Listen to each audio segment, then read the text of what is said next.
Hi, everyone. Welcome back to part 5. Today, we're going to be fleshing out our post endpoints a little bit more, the ability to update, create, delete, all that good stuff. We're also going to be doing a few other cool things like setting up our pagination, making a fix to our token time to live, as well as some just nice things to do. And we're going to fix one kind of annoying bug that I didn't realize until I was looking through my files. So we'll get that fixed pretty soon. But first I want to do something, and this is usually something I do really early on in a project. Surprised I haven't done it yet. I like to make a make file. So we can just make a file, literally called make file with a capital M and no extension on this. And this allows us to sort of create aliases for commands. Make files can do a lot more than that, but for the purposes of what we're doing today, this is what we're going to be doing. So this will work on any Unix system. It does work on Windows too. There's a little bit more of a setup I think you have to do to install make. Otherwise, you should be good. So in here, we can create a command, basically like an alias, and I'll call it just run server like this. And this will essentially do our Python manage.py run server. And I'm actually also going to be putting this other thing after it. And this will just allow it to run on any IP. So for instance, if we end up building like a Flutter app and we're running it on a device and not our emulator, we might have to point to our computer's IP address, and this will open it up. Now, there's still some configuration in Django you have to do for allowed hosts to allow that. But I just want to have this in like this. And what's cool about this now is I can go make run server, and it will actually just run that command for me. So now I don't have to remember this whole thing. Super handy. This isn't a Python specific thing. I do this in Flutter as well. I do it in other languages. It's similar to like if you're working with, JavaScript and you have a package .json, you can create commands in there and run npm run. This is kind of similar, but not language specific. So we'll have that one. I'm going to add a few more. I won't type them out because it's pretty basic, but we'll have one for make migrations, migrate, and shell, which is something we actually haven't shown yet. And why don't I just show right now? Because we can run make shell. You normally have to do Python manage.py shell. And this actually gives you access to the Python shell, but not just a Python shell. This is actually the Django shell. So it has, it understands your project. It's actually running your project under the hood right now, kind of in its own little server. But within this, I can, do things like, from content.models, import user, and then I can go like users equal user.objects.all, and then actually print them out and see, the query set there of those users. So you can run any like Python commands in here. Super handy, especially when, you're running this on a remote server and you need to do some debugging. Super great tool. So I put that in too. We will use it at some point, I'm sure. Okay, the next thing, there is a major problem with our abstract model. And I'll show you what I mean. I'm going to run Python manage.py. Actually, let's use our shell. So let's do make migrations. And we're going to see it's actually making some migrations. Alter field UUID on comment. Okay, let's run make migrate, which will just actually migrate it, and we'll migrate. Great. Let's do it again. Wait, there's another change here. What is happening? And I noticed it's a little bit late, but it's fine. It's early enough that we can fix this with no major problems. But basically what's happening is if we look at the migration file, it's actually the migration files themselves have like a UUID that's kind of being generated each time. And you'll see it's actually different. And that is simply because I just made a typo. And if we go to our common models, we'll see we have default UUID v4 with this. Now, we do not actually want to execute this. We want to kind of pass it as a reference. That way our migration file doesn't actually like execute it every time it runs and sees it as a different change. It's just kind of a reference to this thing. So the problem is now, we're at a good spot that we can fix this without any problems because we don't really have any real data yet. But even just fixes now, this will be fine, moving forward. We won't have these extra migrations. Like we will have one more. If I try and make migrations, it's going to use this new one. But now if I run make migrations again, there's no changes detected. So we have fixed it. However, we're early enough that we can squash all these migrations and get rid of these ugly ones that, in theory would have to run every time we boot up a new database. So I'll walk you through the process of that because this is something you might need to do. And if you're following along, I recommend doing it. So what we need to do is we go to Docker and we're going to stop running our database and really everything.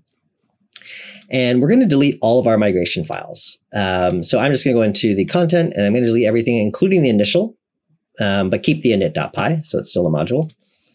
So nothing in there, and there should be something in access too. So we're actually going to delete all these. And there we go. Now we're also, we've done this before, we're going to delete our database. So within data, we're going to go like this, delete the DB. Okay. Now we will go back to Docker and we will restart it. Give it a minute to kind of boot up. And now we're going to run python manage.py make migrations just to make the post and the comment. So now we're a lot cleaner because if we actually look at our migration, it's all the initial stuff, the UUID. It's now just this instead of an actual UUID generated on the fly. Everything is good. And the same would be for our posts and our comment. Okay, so we have that. Now we're going to run migrate. I got rid of these, right? Oh yeah, I made that one. Yeah, cool. Okay. And now we're sort of back. Now the thing is we've lost all of our data. So keep that in mind. If you delete your database, obviously you're going to delete your data. So we have to create super user again. But like I said, we don't really have any real data. It's not a problem. So I'm going to make it admin and just give it a little password. Keep it the same as before. Okay, so let's do our make run server just to get our server up. And we'll go back. Now we will get logged out because we've essentially erased every reference to anything. So it doesn't know who we are, but I will log back in. And now we're in and we have, our posts here, our comments, our users. That should be the only thing with something. And there's our user. Everything is good. I'm going to give myself a name and that will come up soon. But I'm just doing that. You'll see why. So now I have a name. Yay. Okay. So we've got that out of the way. We're fixed. We're clean. Everything's good. Another thing I want to fix is this automatically is showing up here. And it's just because it's part of like the Django thing, but we're not making use of groups in any way because we're not really using the standard user model anyways. Now, we could make use of it. There's no reason not to, but for the sake of this tutorial, we're not. So I want to show you how to remove something from registered for the admin that's kind of like registered by default. So all I'm going to do, I'm going to open up the user admin. Oops. Sorry, it's not called the user admin. It's the access admin. And just right at the top of here, we're going to go admin.site.unregistered group. Now we do need to import group, and that comes from django.contrib.auth.models. So we import it, and then we just unregister it. And that's just a nice little thing because we don't need that thing staring us in the face all the time. There we go. We have that. We have our themes. We have this kind of thing. And if you wanted to hide the themes, you can do that too, so on and so forth. Technically, you can run this pretty much anywhere as long as it gets executed. And all the admin stuff will be executed when you load the admin. So it seems to me the best place to do it. And we're all good there. Okay. Another thing I've noticed is periodically I'm getting logged out of Postman, and that's because it's kind of using some default time to live, which the defaults are probably fine in a normal app because you'll be using the refresh tokens and everything. But in Postman, we don't really have a good way to like automatically like have a timer going and be like, okay, give me a refresh token, that kind of thing. So it is logging me out, which is annoying because then I got to create my thing again. So we're going to add a few more settings to help us with that. So I'm going to open up my settings.py. And we're just going to scroll to the bottom. And I'm just going to paste this in to show you. This comes from the simple JWT documentation. But and we also have to just import time delta for this. So I'm going to import time delta just right at the top of my file, maybe like right here. Oops. Right there works for me. And we'll scroll back down. And here we're essentially setting our access token lifetime to, you know, this sort of default number, but this is something we can override in the .env file if we wanted to, which is good because you might want your production server to be a little more aggressive and development be different, that kind of thing. Now, what's cool about env.int or .bool or .string is you can set a default. So this isn't a required thing in our environment. It'll use this if it doesn't find anything, and that's what we'll do. Now, this one, we're not supplying a default. This is our signing key, and our signing key is supposed to be like a secure thing, kind of like our secret. So we will add this in. And for development purposes, I'm okay with just calling it secret, like it's suggesting right there. So that's all good. But you'd obviously want this to be something like really secure right there. And it's something you wouldn't want to change after you've launched because it'll ultimately make all your, if you change it, all your JWT tokens will become invalid because it's using a different key. So we have that in there. Now, similarly, for just our auth tokens, we're going to want to set a auth token timeout, and I'm going to default as well, use the same sort of pattern, really long. But again, this is just for development. It's fine. And then also our auth token secret. So we're going to add this in, and we'll just also call it secret as well. But again, same thing applies. So we'll save that.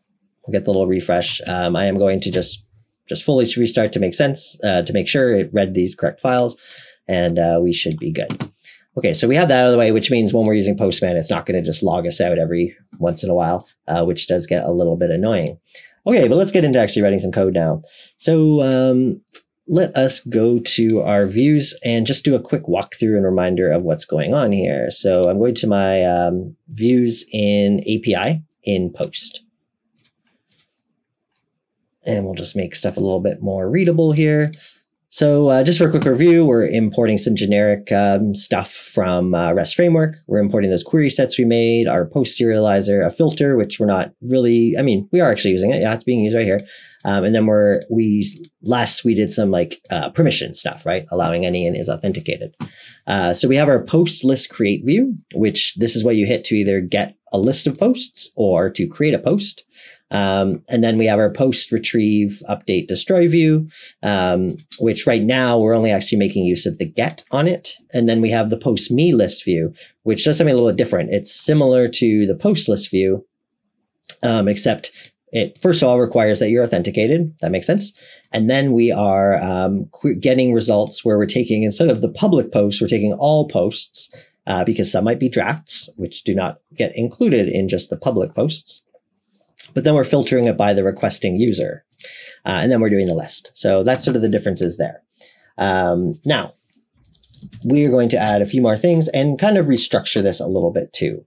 So the first thing I want to do is we need to think about this a little bit differently because I want to kind of separate things into like when you're the owner of the post versus when you're just a random user, whether you're authenticated or not. So we're actually going to rename this just to post retrieve view. And instead of extending all these things, we're just going to extend this. Now we will have to open our URLs, which I'll do over here because this is no longer found. So let's actually grab this and just replace these.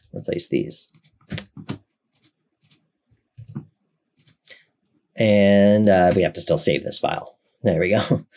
Okay, so that's cool there. Now, let's just make sure that everything is working. So I am going to open Postman again, and we're going to just switch to the correct workspace. And let's just make sure that all this stuff is working. So first of all, I will have to create a token, obviously. We've done like a full database wipe. So there's our lovely tokens. And let's just list posts. Oh yeah, we're not going to have any posts. So let's just quickly make one in the admin. And we'll make me the owner, test post 1, hello world. And let's make this one published, save. And let's make one more that's not published. Test 2, unpublished. We'll make that one a draft, save. Okay, so now if I hit this, I should just get one back, right? But the list my posts, in theory, I should get both back. Yes, I am. Okay, great. So that's all working. And then retrieving a post, let's just grab one of these right here. Oh, we should grab the one that is published. and we'll paste in this here to the UID, and we'll get that guy back. If I try to do the other one, it will be a 404 because they have to be published for it to come back in the retrieve, which is something we are about to fix. Okay, so what I want to do is, first of all, I know that there's going to kind of be this pattern here where there's certain endpoints that do this get query set and require is authenticated, and there's certain that don't. So what we're actually going to do is make a subclass here. We're going to call it post me API view, and it's going to extend post API view. And in this case, we are going to change our permission classes. So we're just basically overriding this to be, you have to be authenticated.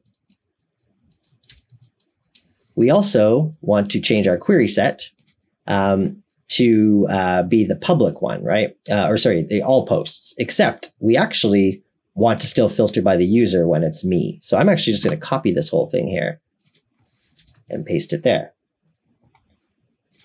Okay, and then what we'll do on our me endpoint is, instead of extending post API view, we're going to extend post me API view, and then we can get rid of this, and we can get rid of this as well. So it's just a bit cleaner.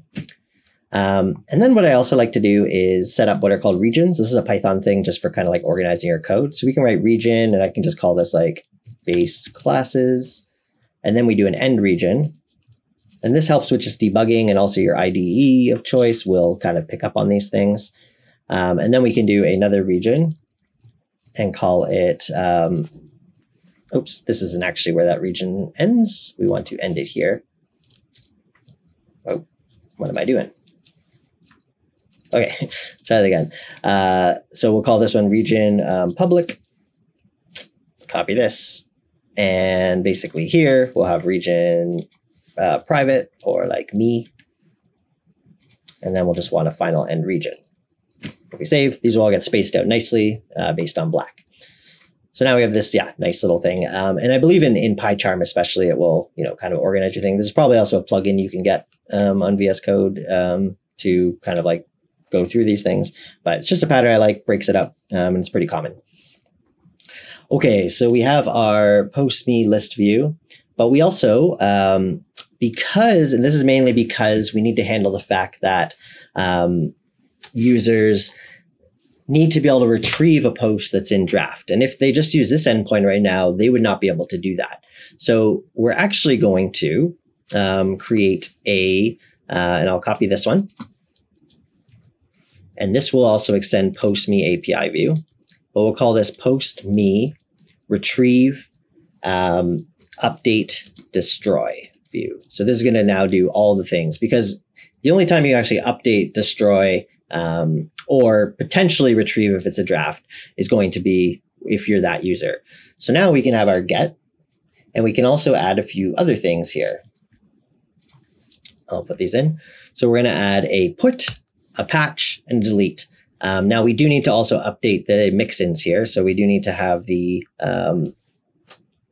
update mixin, update model mixin, and we have to have the destroy model mixin, which are just the Django REST framework mixins.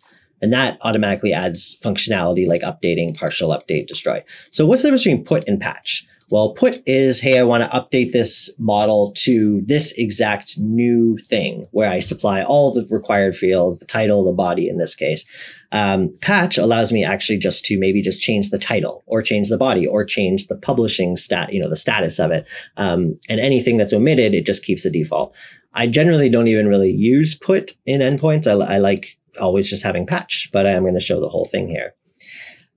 So that gets us our normal endpoints for that. Then the last thing we want to do, because if you recall our post model, let's just go to content models. And if we look at our post, we actually have the status field, and one of the options of status is removed. And this is so that I can show you how to do soft deleting, which is kind of like, hey, we're deleting it, but it's still secretly there. So we don't actually want to delete, which is what by default would happen. We essentially want to sort of like modify how the delete will work. And we can simply do that by writing def perform destroy. The first parameter is self, as in any class. And the second is going to be the instance. Now, what I like to do here is actually mark it as a post, and that'll just give us the IntelliSense we need. But in order to do that, we actually have to import post. So we can go from content dot models import post. And the good thing about marking as post, well, I'll show you the difference. If we don't have posts here, what we actually want to do is go instance.status. Oops, I should type it right. I want to say instance.status or, dot title or something, but it's not giving me any of that. But if I actually say, hey, this is actually a post, if I tell my code, if I tell my IDE essentially that this is a post, I actually start to get the, title back status. And we also can now go post.status.removed and get that sort of IntelliSense. And then we just go instance.save. So type hinting in general, really good practice in Python. It's actually rather new in Python. I think since Python 3.10 or something. But what's cool about it is it's only you could write the wrong thing here, and the Python will still work. It is not enforced in any way by the compiler. It's really just hints to your code editor to tell you different things about it, to understand your project more. So it's really safe to use. And I'm trying to use it more and more because it's just handy for those exact reasons. So now this will override the normal perform destroy, which is just something that's built into this mixin and stuff. There's a perform destroy right here, but we're overriding it. So instead of going instance.delete, we're just saying, hey, set its status to removed and then save. Okay, so we have that.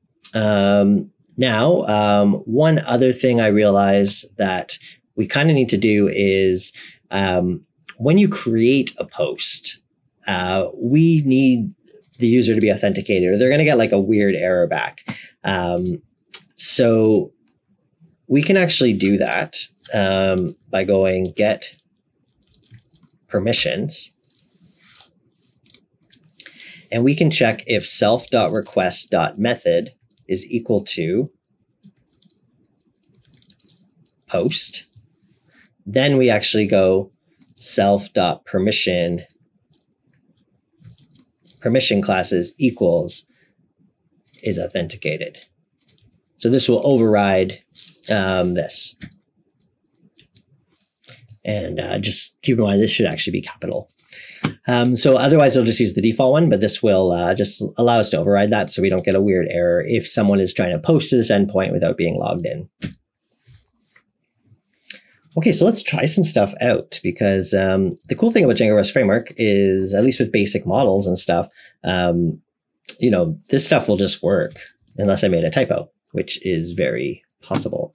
Okay, so let's just go through and make sure our current endpoints work. So we have list posts, we have list my posts, which we're getting back things. I'll make this a little bigger. Retrieve posts, assuming we didn't delete that one, it should be there. Okay, so let's make a new endpoint. I'm just going to duplicate, now in Postman, something that always annoys me is like files don't autosave, which is probably actually for the best. But if you try and duplicate something before saving, you don't get the most recent version of it. You're getting like its unsaved version, and that's just annoying. So make sure you save. What we want to do is change this to post, and let's just save that, and we'll rename it also to create post. So let's just try hitting this. Now we will get a problem, not really an error, but like, hey, this is what Django REST Framework is telling us. Title is required and body is required. And that's because we have those in our serializer and because the model fields themselves they don't allow for null or empty. So Django REST Framework is smart enough to kind of read through the lines and be like, okay, yes, I'm going to say this is invalid.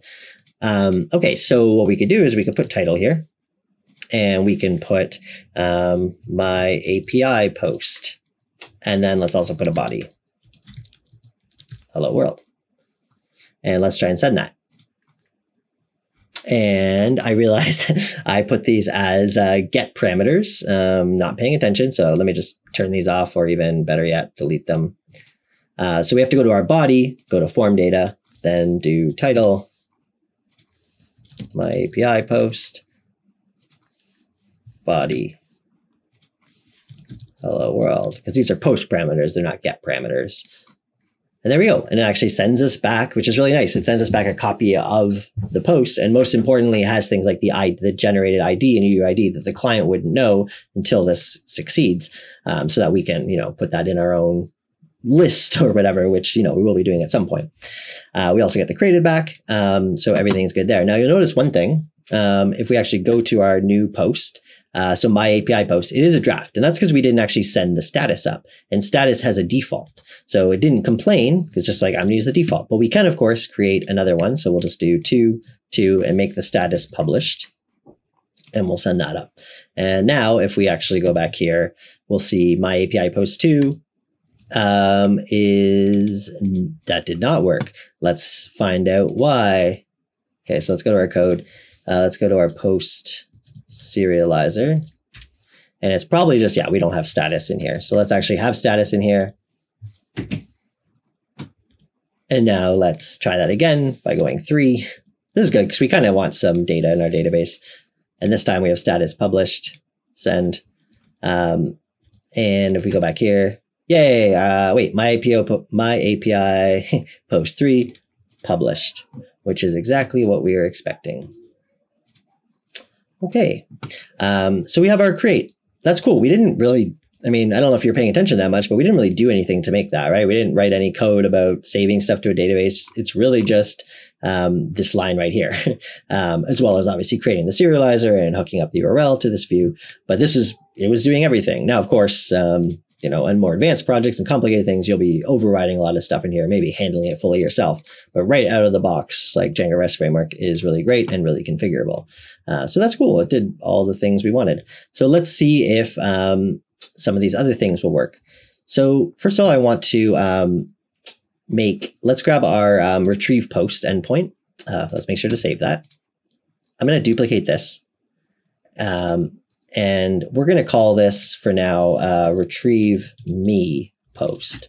And let's just see. So let's go list my posts and click send. And we get a whole bunch back. Now publish. So this one's a draft. So let's try and get this one that's a draft.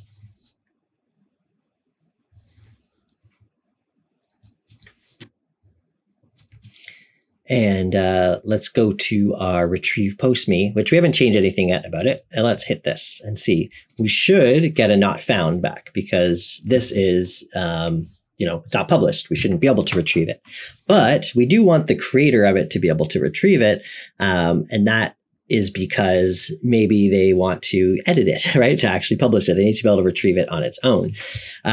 So that's why we made the me endpoints. Now, we need to actually still, I think, do the URLs for this, but we've created it here. So let's open up our post URLs. And similar to how we have a me here, I'm just going to copy these guys. And we're just going to preface this with me slash, and then let's make sure we're importing our post me retrieve update destroy view. And save that file. Make sure we restart. And we will click, we will change this now to say slash, oh, what the heck happened there? Slash me, we'll save and we'll click send. And now we do not get it back. That's, oh, because the UUID somehow, oh, because when I read, so say I have a field, just something with posting, if I have a field in here, then I accidentally like do a typo here, it's going to remove that because UUID no longer exists. So we lost our UUID that I had on my clip that I originally had in there. So let's grab this one that we know didn't work before. Retrieve me post UUID, and we do get it back now, even though it's a draft. Now, if I was a different user and tried to hit this, it would not work because I am not the owner of it, and we're filtering by only posts that are the requesting users, owned by the requesting user. So we're all good there. That is nice, and so we have retrieve me post. And I'm actually going to also just rename this to, even though it's like not grammatically correct, I'm going to call like list me post because we're calling it me in here. So retrieve me post. Let's duplicate this one more time.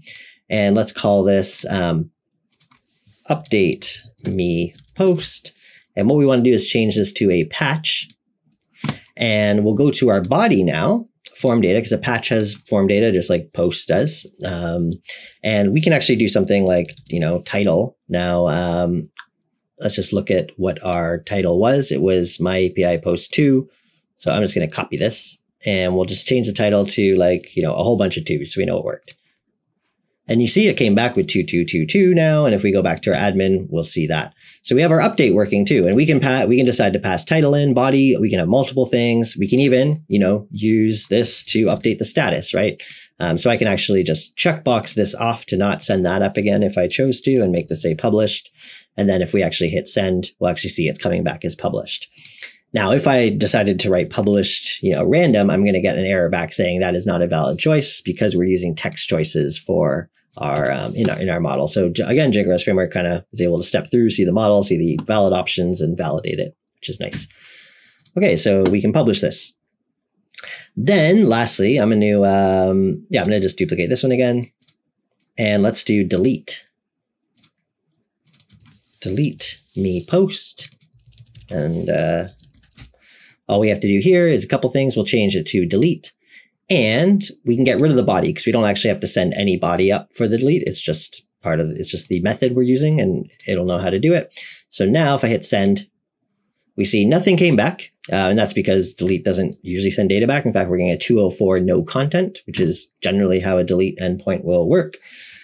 And if we go back here, we'll actually see it's still here, but it's removed, right? And because of our logic, if I go to list me posts, I won't even see that one in here. It's nowhere to be found because we're already filtering out, even in the, if we go to our query sets, even in the all post query set, we're already excluding any that are removed. So as far as the API is concerned, as long as we're using this and not just, haphazardly, running this code, which I don't recommend you doing, like always do it this way.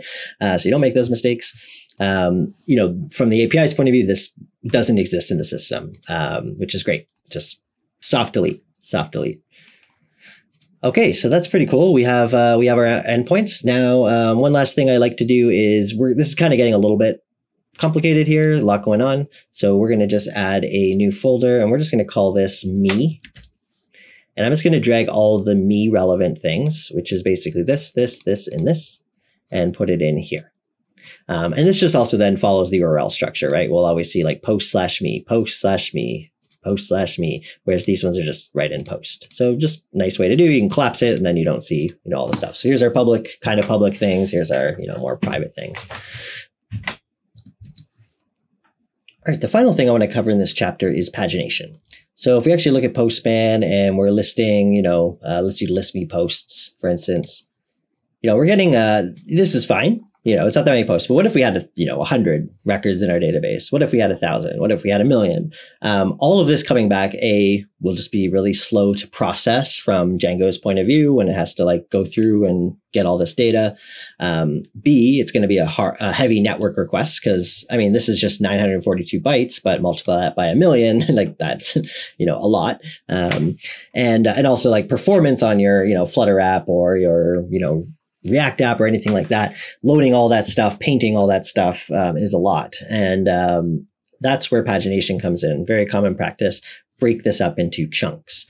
So I'm going to show you how to do that. Actually, I'm going to show you two different ways to do it. So the first way is just using one of the built-in pagination classes that come with Django REST Framework. So we can go to our settings page here, or file here. And what I can do, we already have this REST framework object here, but we can actually put in another option. And that is called default pagination class. And what we can use is just REST framework.pagination.page number pagination. And if you look at the docs, there's a whole bunch of other ones. There's limit offset. There's all these kind of things. You can play with whatever you like, and it's all good. So now if we actually go back to Postman and hit this, we also need to set a page size.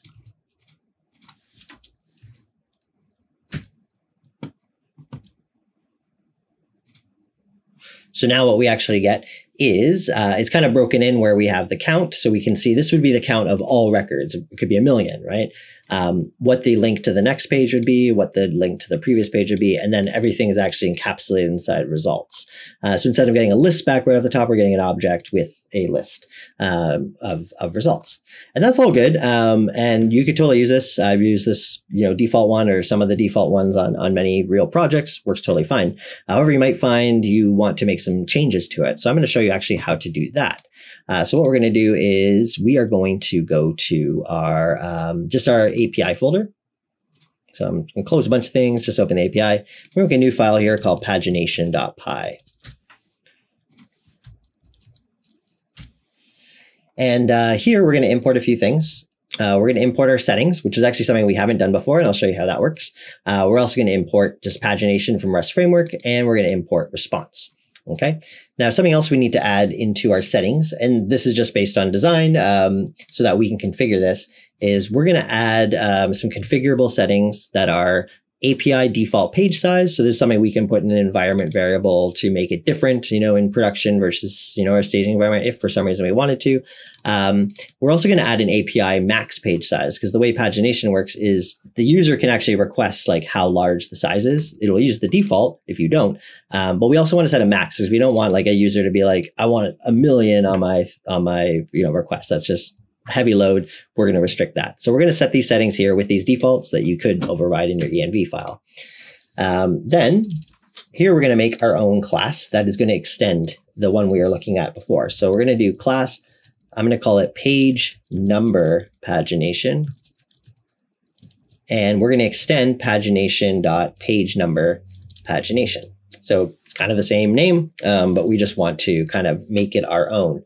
And we can, if we looked at this class here, you'll see there's a lot of different settings you can override. So you can go through and be like, oh, we want to like change the page size. We want to make, the last page this, we want to do whatever. And that's essentially what I'm going to do without going through everything. So first of all, we can make last page strings, and we can make that equal to last. And this just changes the way the output works to say last. Then let's do max page size, which is what I was just talking about. And here we can actually go into our settings object. And what the settings object is basically all the stuff that's in this settings file, right? Anything that's like these large uppercase guys.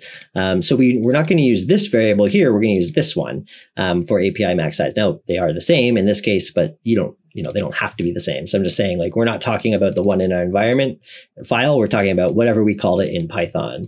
So we can actually go settings.this, and it will use that value and obviously fall back to this if we haven't set it, which we haven't. So we'll do that. We're going to add a few more little things here. So we're going to have like what we want to call the page query param. So this is what gets sent up as a get parameter. Page equals 1, page equals 2. If you just wanted it to be P, you could do P, but page makes sense. Page size. So this is like the default page size, which we're pulling again from our settings. And then we're allowing the user to set up a limit. They might say, hey, I want a limit of, 12, or I want a limit of 100. As long as they don't go over this max size, it'll work. If they do go over it, it just falls back to this. So yeah, we're just kind of configuring some things and just kind of changing it from the normal way. Then the other thing we need to override is actually def get paginated response. So we're overriding that, and you actually see, the super of it. This is what would normally come back, count next previous results, which is exactly what we saw here. Count next previous then results. But we can change this instead of just using the super and actually kind of return our own response. So response. And here, ultimately, data is actually the results itself. So what we can do is right at the bottom here, just put results data. And then all the other things we might want to put is stuff like, our count, our, oops, what's happening? There's something.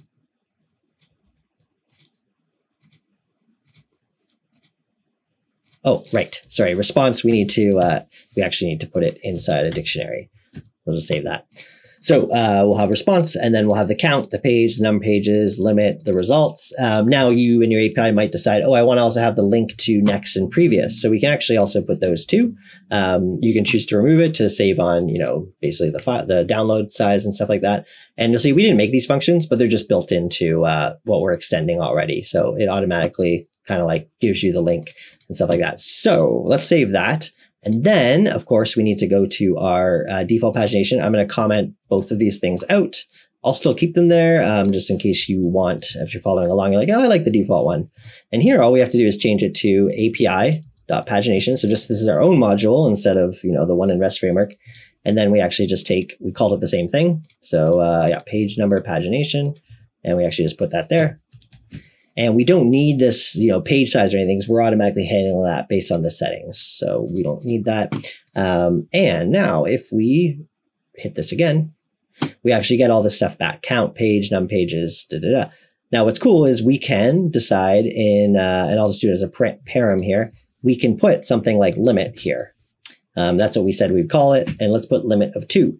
So now we actually get 2 pages back, still a count of 4. And it's telling us, it's kind of sending us back like, hey, this is what the limit is. And the reason we want to do that is because, say we went over that limit, right? Like say I made this 101 and if the client is expecting it to be 101 because that's what I said, it's actually still going to tell me that 100. So I can do my pagination math. So we do want to send that back just to make things good. So let's do a limit of 2. And then basically how this works, we have our next page, and see, it's actually like a link, which is handy in case you want to do it that way. But of course, you can write the logic yourself in your client and say, I want to go to page 2. And here we'll get the same thing back, except there's no longer a next, and we're actually getting the other 2 results there. So that's pagination. And I think that's where we'll leave it for this chapter. So hope you're enjoying this series. And I think next we're going to deal with comments. And very soon we'll actually get to the front end side of things to actually like show how to, integrate this with, we'll be using Flutter as an example. And if there's time, we might also pull up something like Svelte or React. Thanks for watching.